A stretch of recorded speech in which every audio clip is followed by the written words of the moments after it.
Allah'ın ipine sımsıkı sarılın. Bölünüp parçalanmayın. Allah'ın size olan nimetini hatırlayın. Hani siz birbirinize düşman olmuştunuz da o kalplerinizi birleştirmişti. Onun nimeti sayesinde kardeşler olmuştunuz.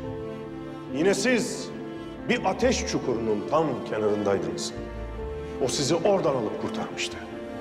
İşte Allah size ayetlerini böyle apaçık bildirir ki doğru